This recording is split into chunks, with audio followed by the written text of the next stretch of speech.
So, jumping into synopsis, so Michael Fassbender plays as the killer. Dealing with the consequence of a botched job in Paris, he soon comes to the conclusion that he must not mess up his next job, which is to track down his employers and those who wronged him. So, David Fincher's done it once again, and he hasn't given anyone titles, so we have Michael Fassbender as the killer, Tilda Swinton as the expert, Charles Parnell as the lawyer, Arliss Howard as the client, Sala Baker, you were right, Big Dog, as the brute, Andre Hules as the target, and Monique Ganderton as the dominatrix. All right, so let's jump into that technical breakdown there. So it runs 158 minutes. It's a cool 2-hour movie. It felt like it was 3 minutes, to be honest. Sound mixed. It's been mixed in Dolby Digital and Dolby Atmos.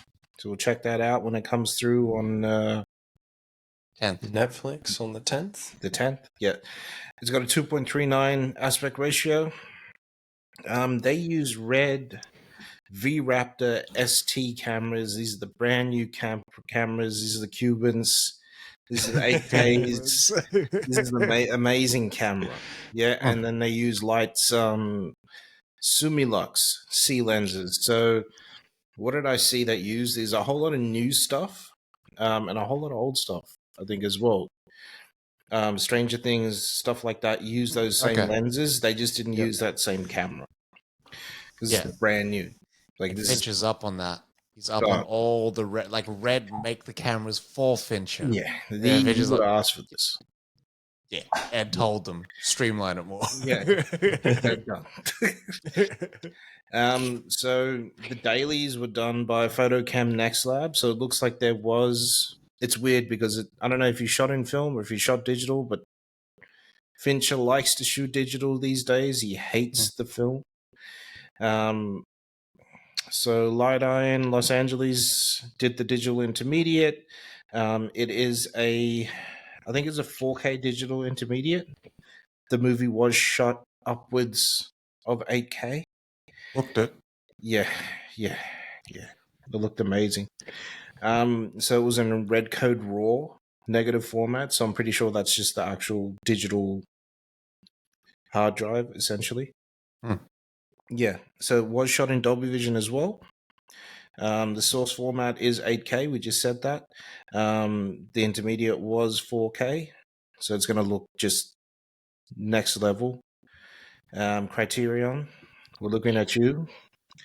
We want a 4K release of this, and it was shot in something called Spherical, the cinematographic process.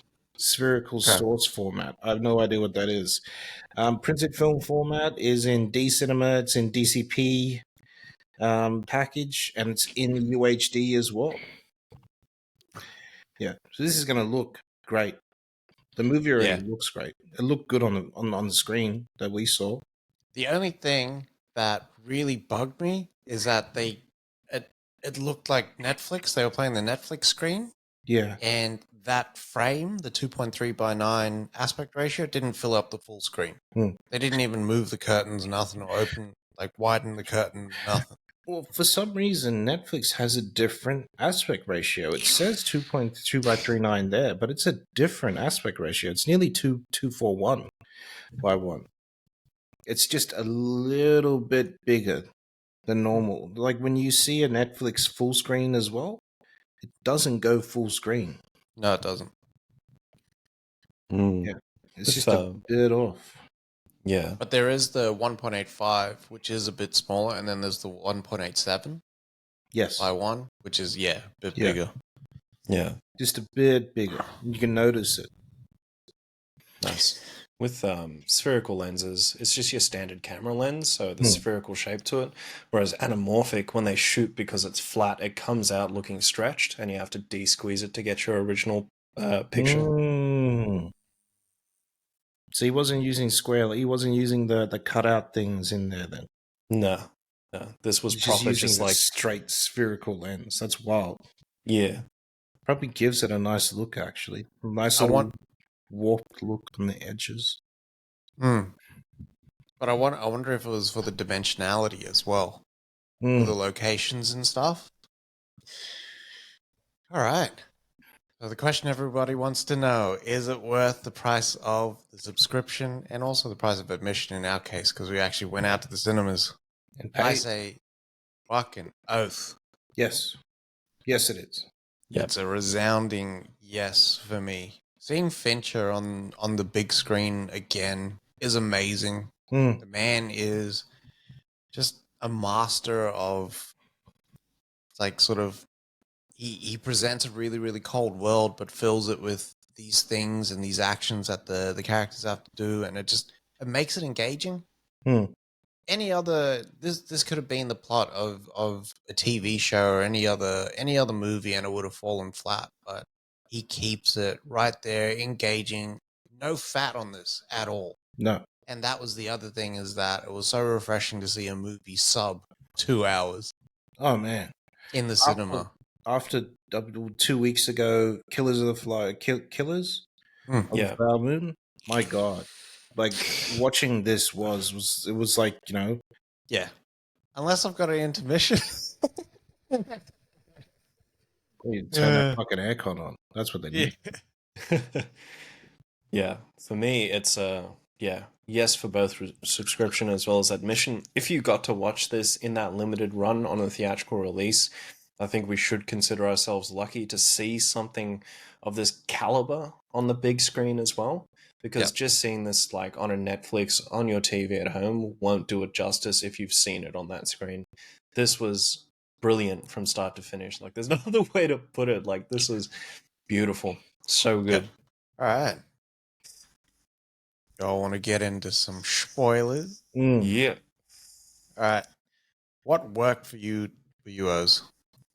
So for me, it was the fact that there's a lot of talking from Fassbender in this movie, and with how meticulous he is, you can expect it to be very, I guess, like intellectually sounding. Yeah. But his exposition wasn't boring. And he kept things that were very specific, very simple as well, so it felt like you could relate to him. Really enjoyed that. And the other part was just the pacing. Like, with this film, because it had that 80s, 90s action movie feel, it was just straight to the point, start to finish. Like, there wasn't any epilogue at the end of this movie. It just finished. And I really liked that. Yeah. The voiceover, man. Voiceover, like, just made it for me. I love the voiceover. It made me feel like Patrick Bateman got caught and they recruited him to go kill people, like, for real. Like, that's what it felt like. Those opening moments of American Psycho, where he's talking, and it's a lot of talking. That what's it called? That monologue is massive when you think about it. It's the first 7 minutes of the movie is just him talking. But the fact that he's doing something in the scene, like, just makes it, you don't even think about the talking. You hear the talking, you understand what he's saying, but you're still watching him do what he does. Yep. Yeah. Yeah. It was just great. And it just moved. Fuck, I was glad it just moved. Like, that hit happens, boom, 8 minutes. And then boom, we're on the fucking run now. And then boom, we're back and we're in the fucking DR. And then I'm investigating. And then I'm killing. And then, like, it just moved, man. Yep. Yeah. Like, it's weird to see Fincher move so fast through a movie. I think this is the shortest movie.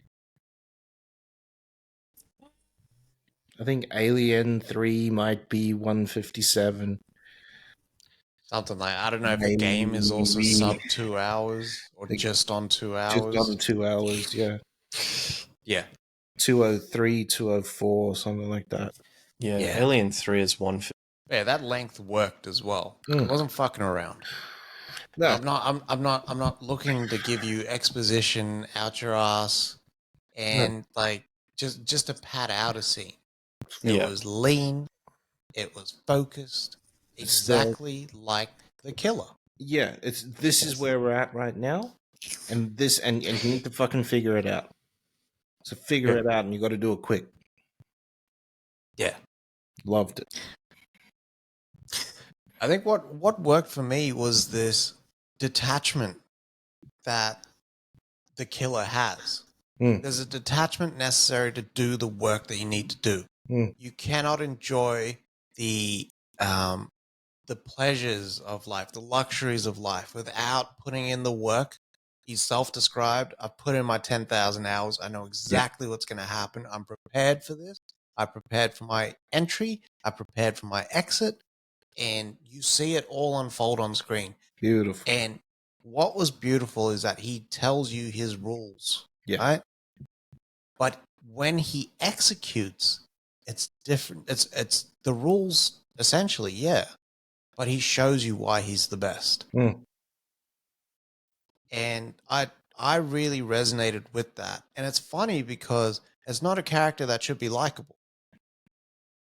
You're not supposed to identify with a killer, like an assassin. You're not supposed to be like, I see things in my day-to-day life that this guy sort of talks about. And yeah, I mean, that was amazing in itself. That Fincher could sort of wrap a whole movie around this guy, not give you anything about his character. There's no character work in this. Zero. Yeah. But 100%. you love the precision, the surgical nature of this man because he's so good at what he does. And then you're just like I could watch more of that character. So could I. Just because he says what he's going to do and then he fucking delivers. Yeah. And then executes. Yeah. I like Fassbender's delivery has always been really good. Like, in whatever role he plays with this, like, you get the undertones that there's layers to those words because they go from being rules to be words of affirmation, things like that. So, like you said, 10,000 hours, and he's definitely, like, just created this setup so he just doesn't mess it up. Because when he does mess it up, you see it. Because when he starts saying those words and he cuts himself off, you can see the emotional side finally, like, not erupting, but slowly leaking out of this man pause. Yeah. Also, the Smiths song, As Soon As Now. So that's the theme song for Charmed, right? Charmed, yeah. But that was the Love Spit Love one. That they did they did a cover of it for Charmed. But the Smiths did the original in '84, which is the same year Fincher directed his first music video, right? Ah, my man. And that just hit for an O. This is like, is Fincher a big Charmed fan? Like, what's happening? So it's the second Smith song that they play in this movie as well. Because funnily enough, Big Smith soundtrack. Yeah. That's what I was going to say too. This might be the first Fincher movie where he did the intro straight from the beginning. Straight from 0 seconds, there's the intro for the killer. Yeah. Also, shout out to the old iPods, man. Big time. All right, what didn't work for UOs? So, like, outside of nitpicking, I had no issues with this film. I thought because of, like, how lean this movie is and how straight to the point, I couldn't find anything to sort of pick at during. There's little things that I could pick at, right? Like, the brute could have just destroyed the killer, but we're rooting for the guy, so we don't give a shit. At that point, he's put in the fucking work. When he says he's done his 10,000 hours, you believe he can take that hit. Yeah.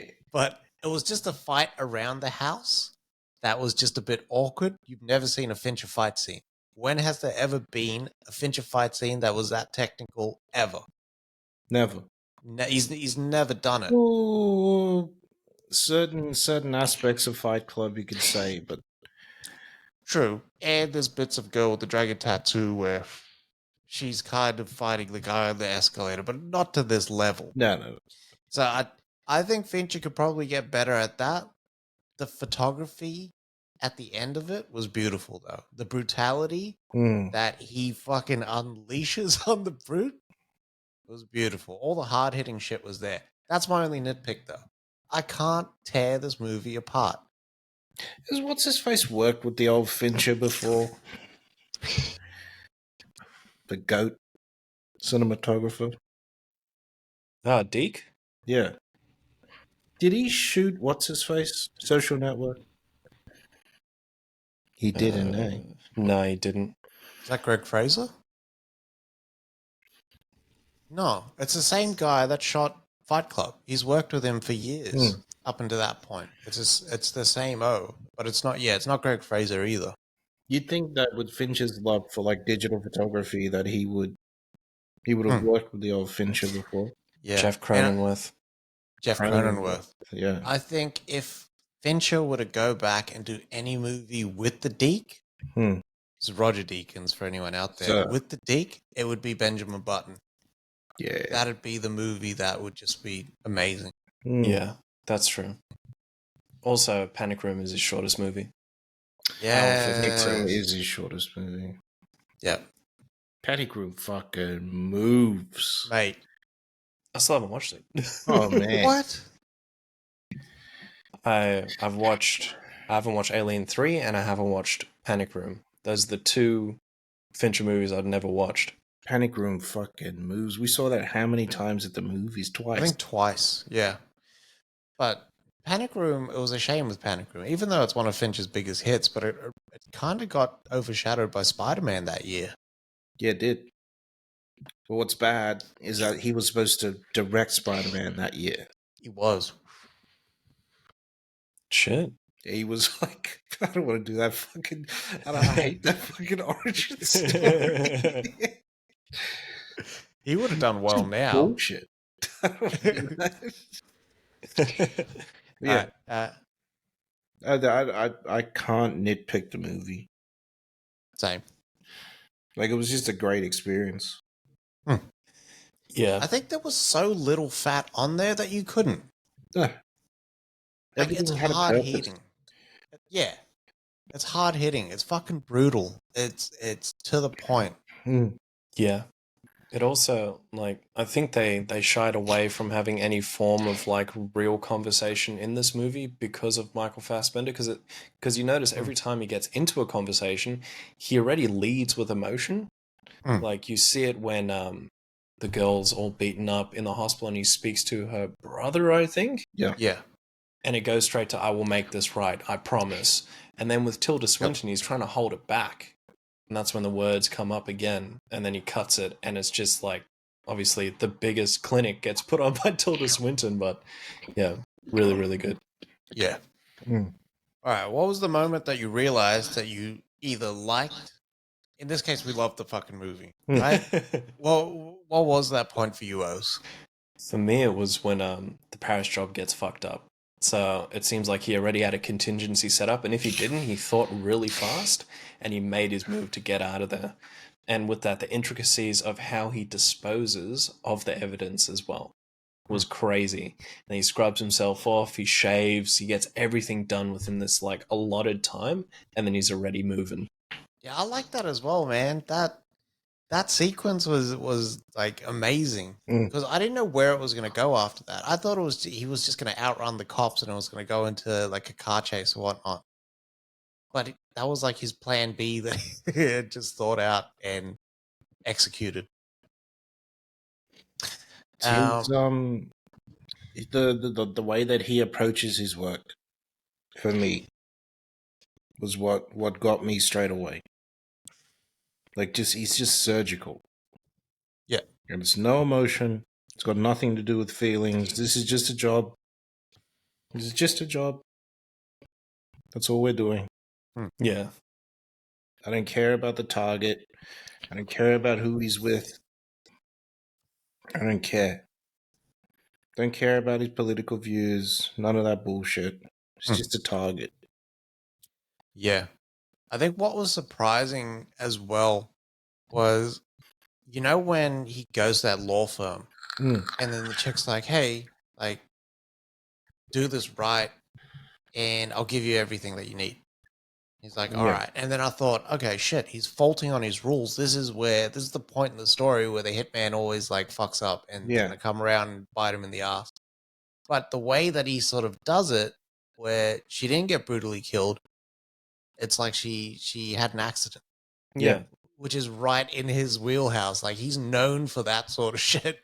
Had an Yeah. accident, falling down the stairs, so her kids can get her life insurance. Yeah. Beautiful. Yeah. It's like that act, you don't expect to find humanity in that. Mm. But that little bit of leniency, I know it's such a callous way of kind of looking at the situation. Mm. But in his mind, that made sense, and that was sort of like the compromise that he could come to. Mm. Yeah. Yeah, for me, I really started enjoying the movie. I think once he kind of got to New Orleans, Mm. and I seen him execute that job start to finish. From the preparedness in that locker, which is a wild locker, he's prepared for everything. Yeah. From there, and then him executing that and nail gunning the laptops to the desk, like Yeah. him sort of thinking through making the mistake with the guy and nail gunning that guy's chest. Warlock from Top Gun Maverick. It was Warlock. Yeah. And then the execution of that job. That was when I fully realized, okay, like, this is the sort of movie that we're in for. Mm. And from the Paris job, I thought it was going to be I'm on the run, I'm on the back foot. Yeah. But actually, it was the opposite.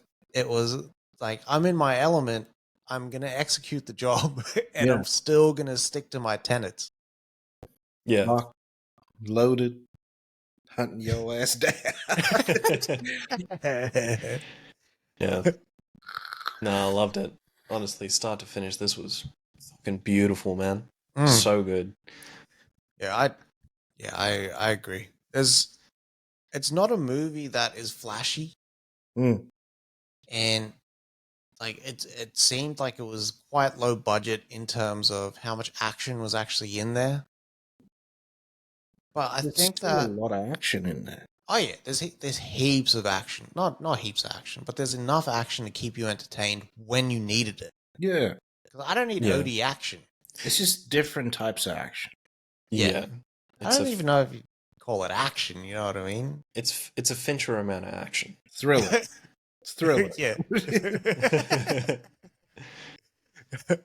But it just worked on so many levels, and it was the simplicity of the movie that got me in. I mean, I dig that sort of shit, but I think, and like, you know, it's just my thesis or whatnot, that there's a lot of subtext and esoteric shit that Fincher's put below the surface, so that people can sort of look back and sort of glean a little bit more meaning from.